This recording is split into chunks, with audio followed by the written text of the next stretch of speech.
Marsha Ambrosius did Superstar at the Usher tribute. But she also dropped an album just a couple days ago on June 28th. She did. Yep. And when we're recording this, it was last Friday. Mm-hmm. And the album is called Casablanco, not Blanca. Casablanco. And it's 11 songs, 48 minutes and 24 seconds. And it was produced by her and Dr. Dre. Yes.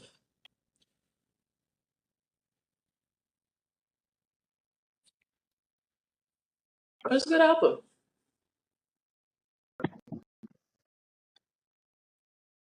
It was a good album.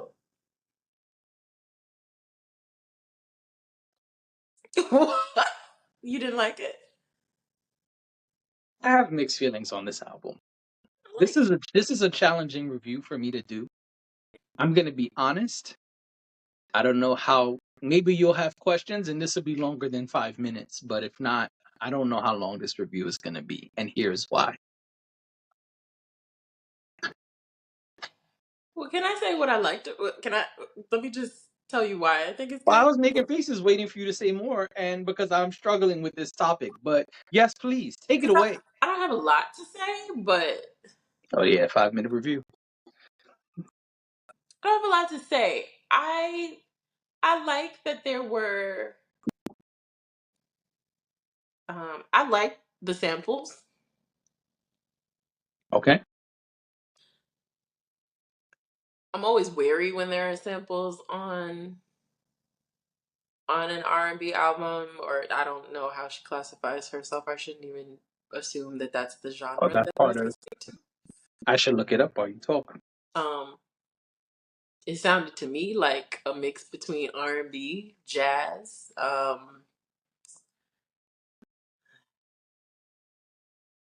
I feel like there's a specific subset also of R&B that she speaks to. But I can't put my finger on what that's called right now.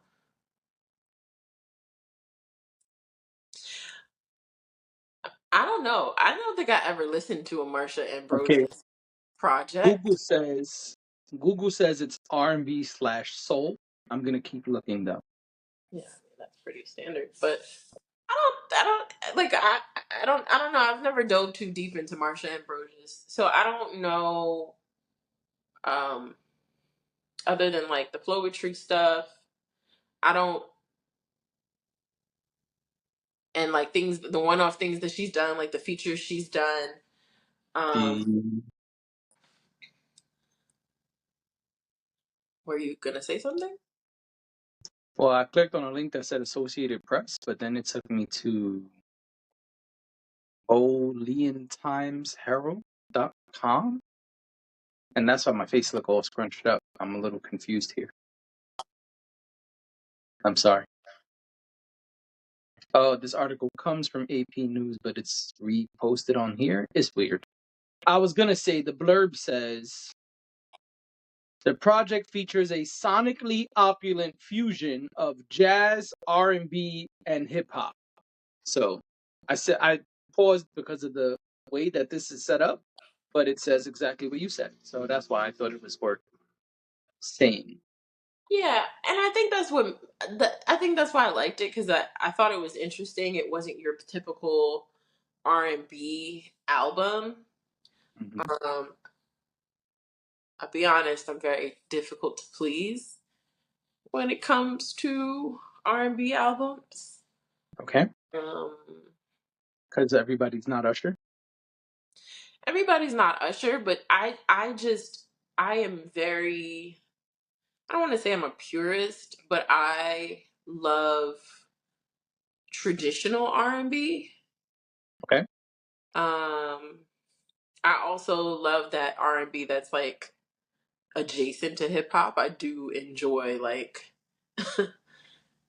I don't even want to say any of the bad men's names, but I think you can guess the ones that are like always have like a hip hop feature or something. I love that type of R&B because I feel like you could like bounce to it, you could dance to it, and I love to dance. But then there's also like when I'm really in my R&B bag, like I want it to be like, I don't know, uh like that Jasmine Sullivan type of sound, that rich that rich sound, like Tank, even Tyrese when he was not acting an ass. That rich R&B sound is a very specific sound, and today you don't get that everywhere. So I think that sometimes I'm a little hard on newer R&B artists. Marsha Ambrosius is not a newer R&B artist, just to be clear. I'm not confusing the two. But when you hear like some of the Whisper Girls, it's a little bit like, oh, that's okay. But so I do like that rich sound. I also do like when artists play around with its different genres. The genre bending of it all gets me. Um, Okay. so, Look at you. Look who's talking about the strings today. I gotta do R&B reviews more often. so I enjoyed that this was different. This was not typical for me, but I also do think she has a classic sound. Um, but she puts her own spin on it. And I think that's what I enjoyed about it. I mean, I didn't know what to expect going into it because, again, not someone I seek out, and maybe I should. But,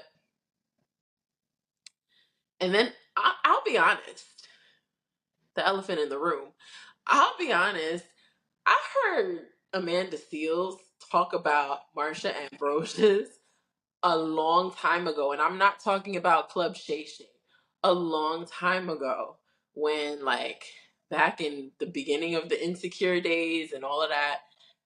And I was very for a while. I was very I was a big fan of Amanda Seales, and I remember thinking to myself, "Oh my gosh, that woman sounds awful." I know what the story was, but I was like, "Ooh, do we not like her?" Now, I don't know what the story is there today, and I'm not here to defend anybody on either side, but I say that to say that maybe I had a little bias and I should have paid more attention to what this lady was doing before. So I admit that. But yeah, I thought it was cool. It was just interesting to me, and I like interesting. That will grab me every time. So yeah. Got it. I'm so Um, curious about what you're going to say because now I'm like, do I no, need to first listen I was again? trying Am not I? to. I Did was I? trying not to. Go ahead. Was it? I don't know. Now I'm questioning my review. Go ahead and tell me what you. What is there to question? Just be honest. Were you honest? Yes, absolutely. I was Then honest. there's then I there's think nothing I to told you question. I sat here the other day and said Kalani still got to take that song off her album. Yeah, leave Kalani alone. Okay. If you were honest just now, then that's all that matters.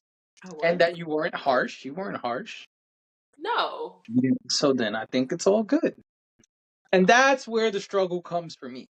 Uh huh. First, I was trying not to laugh at your Amanda Seals bias because that's funny for a lot of reasons. But let's get to the review of it all. I'm no Um, longer biased, by the way. I just want to be clear. Like, listen, you I don't have blindly any, sided with I Amanda don't, Seals. What do you mean? huh? You just said you blindly sided with Amanda Seals. And then but I also, I said that was the case in earlier days. I would hear, I'm not talking about when she just did Club Shay Shay. I heard you, but that's funny to me So that I you just just was want to like, make "Oh it yeah," clear that that is you not literally just said, "Oh, do we not like her?" That's right. funny to But me. yes, I know you think that's funny, but I just want to make clear to whoever's watching this that is not my stance today. That was my stance before. That is You not said my in the stance. early insecure days. Yeah, I So just want to make sure because. They come for me in the comments, and I'm a neutral party at this point. There's no loyalty anywhere. Got it. All right. I struggle with this album. I heard it multiple times, and I had to because first I made a mistake. I listened to a lengthy hour and a half interview. Bless you. Mm-hmm. I listened to a 90-minute interview. You finished? So you got another sneeze coming. I don't know, maybe.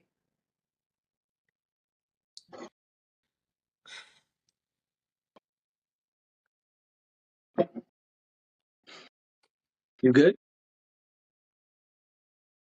Feel it in my ear. I think so. Nigga said in your ear. You superwoman? You got superpowers? Nigga said in my ear.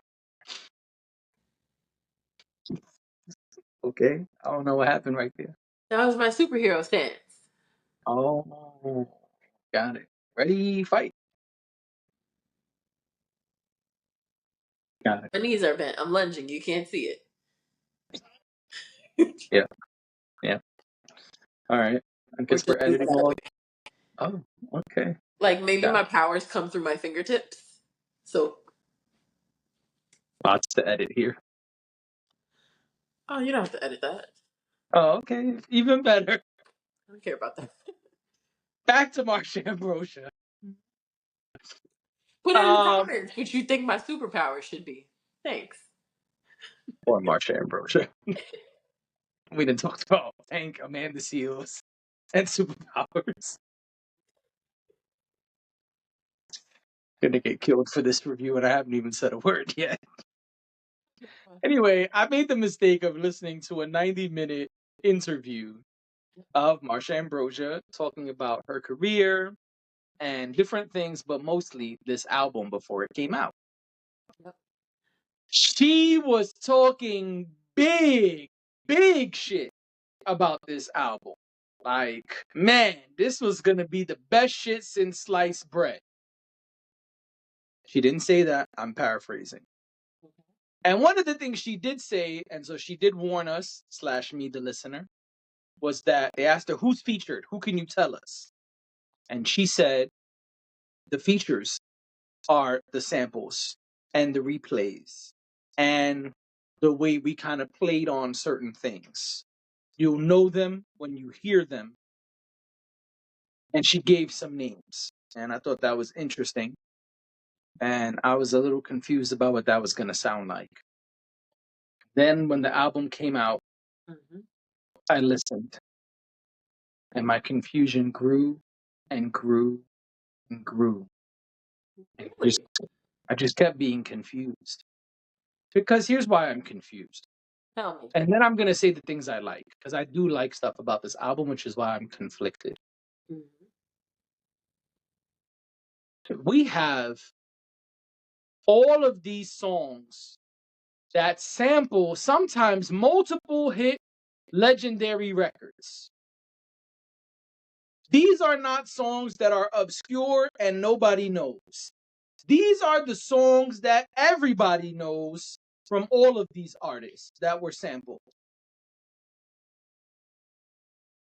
And then a lot of the lyrics are the same thing.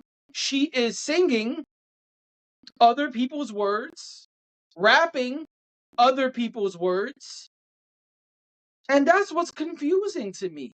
And then she called them features. Well, she was being witty with her answer. She was saying that's the reason there was no need for features. This was just a beautiful creation, but we borrowed a lot from other people, and you'll know that. And she said that's why it took so long to come out, because this was recorded during the pandemic. And then Dr. Dre wanted to enhance the sound, so he went and had samples replayed with the orchestra, and he was posting videos in the orchestra pit saying this is the best album I've ever worked on, blah, blah, blah, blah, blah, blah. Now, right, what's confusing to me is Marsha Ambrosius has a great pen. She has classic records, Yep. both in group and solo. Now, I'm not going to sit here and say I know every Marsha Ambrosius song on the planet, Mm-hmm. but I know she got classics. I know she got a pen. I know she's ghostwritten for other people. I know she's pitched songs to other people that they denied and became great hits when she kept them.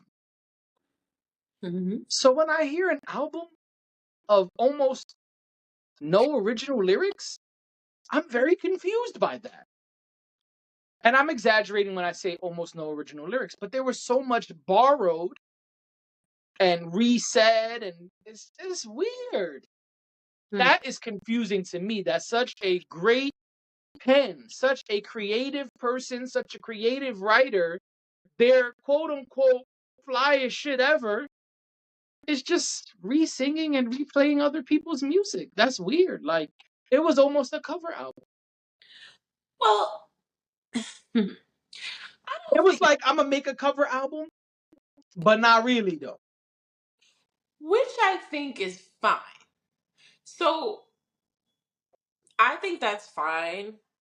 I didn't see the interview that you saw, but I think it's fine to make this and have this be among your other bodies of work, your other projects that you've done. I don't think there's anything wrong with that. Um, if the goal here was there's a theme and I'm going to stick to the theme and that's the thing that I did and I'm just showing you that I could take anything and I could start from scratch or I could take anything and make it anew or, build on something that already exists.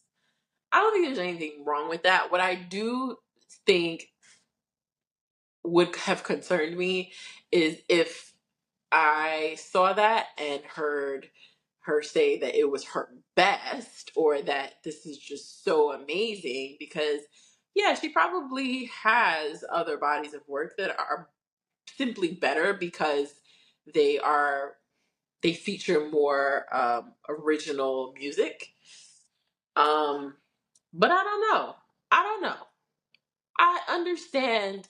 I understand your frustration with it. It makes sense to me, I'm especially not going. upset. It's just weird to me. Like, I don't know.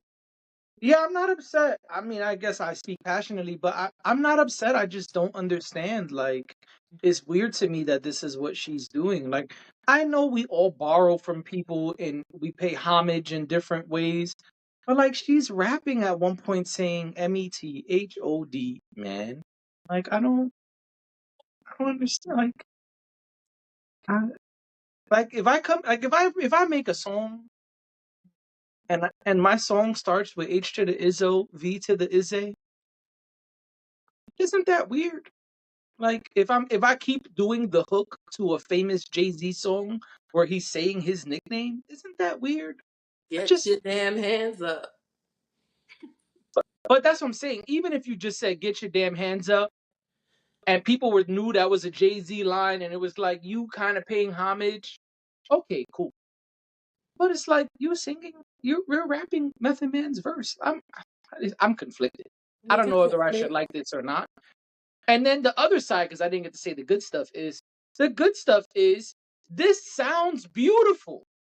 The instruments, the replaying of the samples, the straight up samples, great, amazing, beautiful production. I love that it was a collaboration, production wise, from her and Dre. Dre just wanted to be in the lab with her during lockdown and stuff and just create and see where it would go. And it became this beautiful sound. It sounds beautiful. If I'd never heard of Marsha Ambrosia, I would say, man, this is an amazing body of work.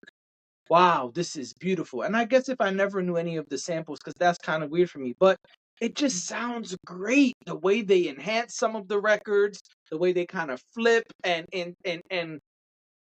combine some records, right? Because some records are like one famous sample, but we're singing somebody else's verse on the famous sample, right? So it's like this interesting combination of two hit records.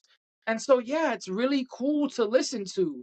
And her voice and vocal range are on full display. We hear her get very low and baritone at certain points. We hear her go super high pitched.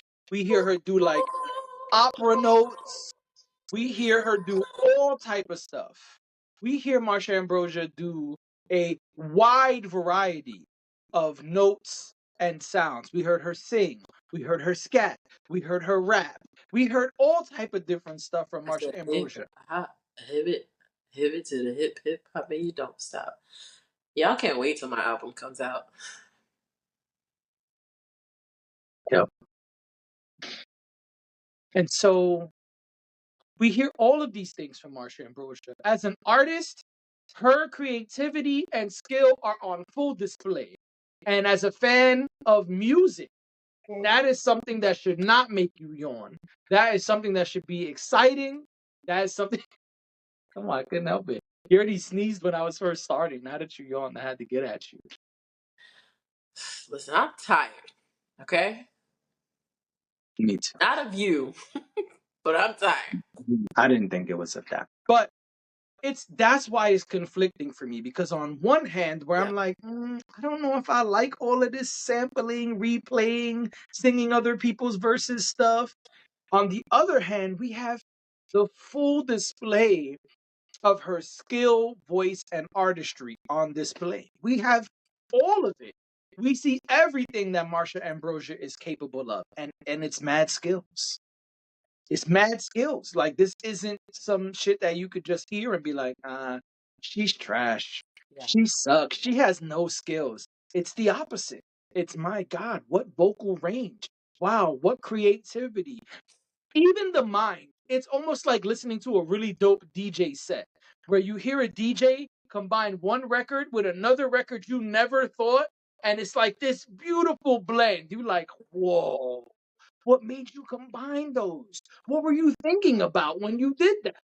That's kind of what this album is, but that's why I'm conflicted, because she's not a DJ. And neither is Dr. Dre. I mean, he used to be in the 80s, but that's another conversation for another time. And that's why it's hard for me, because I have conflicting feelings over here, which I'm kind of like, I don't know. But then on the other side, I'm like, wow, but this display of artistry is so beautiful and amazing. Yeah, and I think especially when we're talking about something that was created during that time, um, I think there was a lot of experimentation going on. Yeah. Um, and so I could see why this was birthed during that time. Um, I Yeah, also think I as was far as saying, I'm sorry to cut you off. I just realized I never finished my thought from earlier. The reason it took so long was because they were waiting for samples to clear. There's so many samples and so many permissions they had to get. And she said they had to change something because I want to say Prince Estate. I could be wrong. But some super famous person didn't clear a sample, and then they had to go change some stuff. hmm, um, yeah, but I think that uh, I'm not surprised that this would be something that Dr. Dre would be involved in, just because maybe he's not a DJ, but he is someone who puts sounds together. Um, Yes. that is essentially, I mean, that's a very layman's terms way of saying what he does. That's an Mhm. oversimplification of what he does, but and I don't really want to talk more about him, but I do. I see that. Like I get it, and I understand where you're coming from, and why it's conflicting. I kind of just feel like it worked, and so there wasn't any disappointment on my part uh, with what was done. I think that Mhm. people do experiment this way. I mean, you had uh, T Pain recently do, what is it? I A always, full cover album on top yeah, of the covers. on top of the covers. And I mean, I think sometimes it's okay to veer off from the normal path to do things like this, to do things that I guess are probably considered more of like a passion project, something where you can like just pour yourself into it, and it's, you know, almost like it's something for the artist in a sense. Yeah, So I didn't mind it. Um, I thought it was pretty good. gotcha.